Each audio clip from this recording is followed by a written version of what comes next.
Let me take this time to properly introduce myself to you, the viewer. This is me, Larry Gumdrop. I've lived in Rosewood almost my whole life. I have mild OCD, 36 years old, insomniac, and I'm a smoker. I've been a carpenter for 13 years.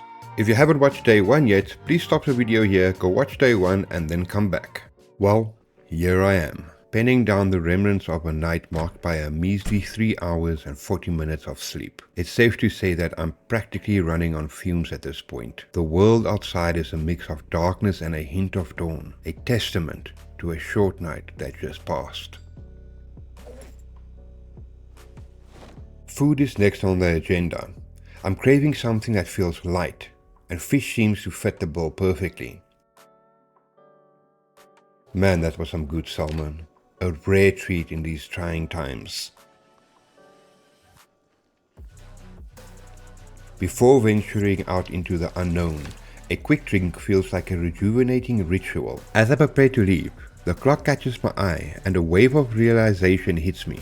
The Life in Living show. In the chaos of survival, it's easy to forget the importance of honing life skills.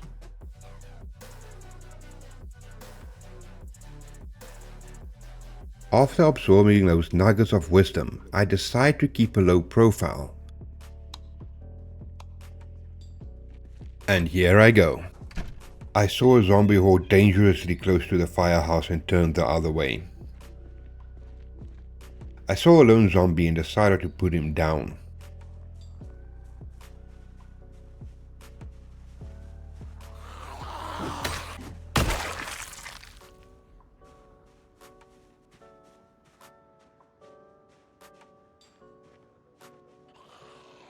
As I turned, another person? A living, breathing person amidst the shadows of the undead? After a brief exchange, I extended an invitation for him to join me. Surprisingly, he agreed.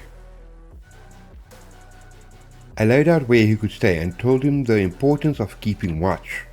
Thank you for helping. I'm Jordan Stone. You're welcome, Jordan. I'm Larry Gumdrop. The firehouse will be home. Stay in the firehouse for now, while I go loot. With Jordan stationed as a lookout, I felt a bit more secure, allowing me the freedom to scavenge the houses behind the firehouse. With my trusty axe in hand, I confronted the 2 zombies that were waiting for me, their vacant eyes fixated on the remnants of the world we once knew. After dispatching the first pair, I quickly pivoted.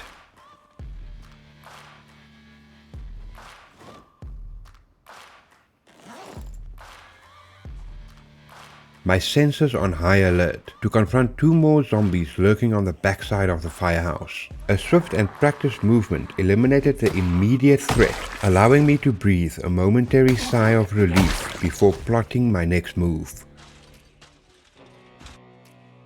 Luck was on my side as the door was unlocked. Inside, I faced 2 zombies that had turned within the confined space. Dispatching them efficiently, I proceed to scour the house for valuable items, food, curtains, anything that could aid my survival. In my search, I stumbled upon a home office. The sound of banging against the door hinted at another undead presence. I handled the situation and then continued my scavenging. Marking my progress on the map, I made my way out, directing my attention to the 2 garages nearby.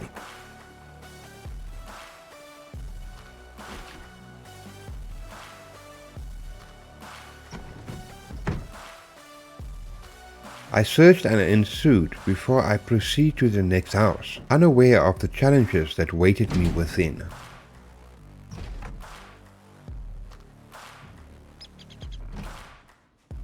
To my surprise, the moment I entered, I was confronted by a larger group of 6 or 7 undead, each swing of my axe a dance with death.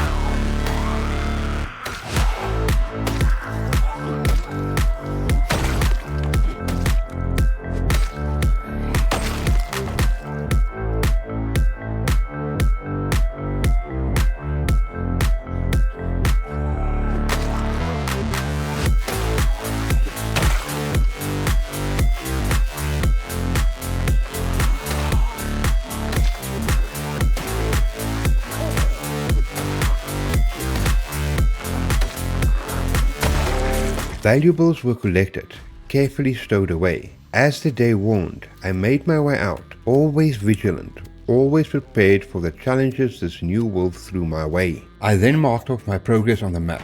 I made my way out of the recently cleared house and back to the firehouse. Upon returning, I dropped off some of my materials I found in the garage, hoping they would prove useful in the future. With practicality in mind, I hung up sheets over the windows, creating a makeshift barrier against the prying eyes and the haunting gaze of the undead.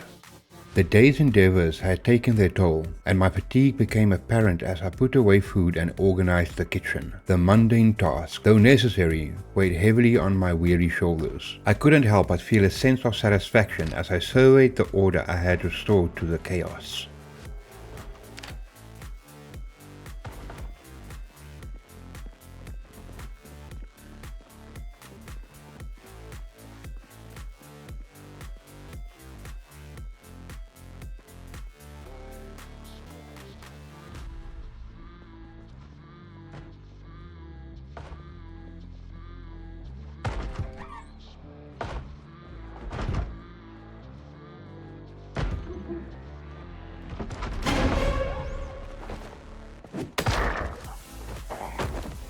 Too much zombies for now, I realized.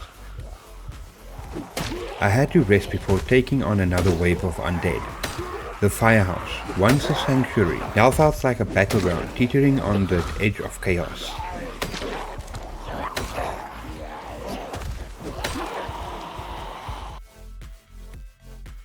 I ran back to my room, seeking refuge and a moment's respite. Taking advantage of the relative safety of my room, I took a quick nap, allowing the weariness to wash over me.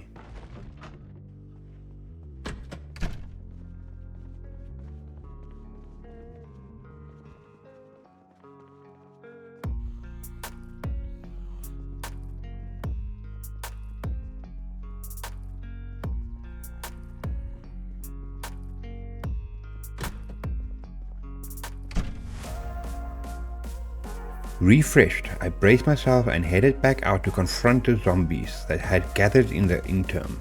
Each swing of my weapon was fueled by the determination to reclaim the dwelling sense of control.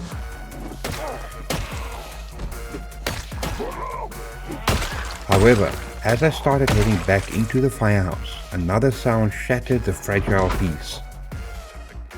The unmistakable banging of a zombie on the door. Rushing to the source, I saw that the front door was broken. Heading back upstairs, a sense of urgency gripped me. The broken front door left me exposed, and I knew I had to fortify my position. As I dismantled the beds to repurpose the materials, a sudden piercing alarm echoed in the distance. The sound sent shivers down my spine. More zombies would be drawn to the noise, amplifying the dangers that surrounded me. Constructing 2 wall frames and a door frame at the top of the stairs, I created a barrier to improve the relentless advance of the undead. I found myself back in the kitchen to finish the meal from earlier. The well-needed sustenance provided a moment of reprieve.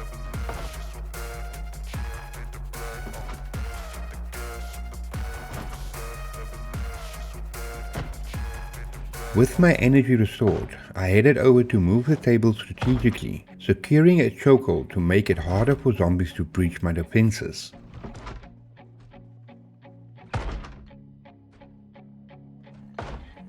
Every precaution mattered in this unforgiving world, and every step taken was a deliberate effort to outsmart the relentless horde.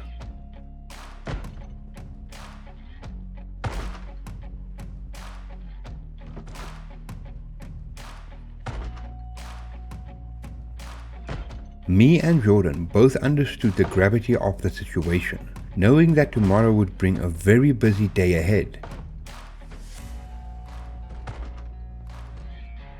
Together, we headed to bed, seeking the solace of sleep to prepare for the trials that awaited us in this new days.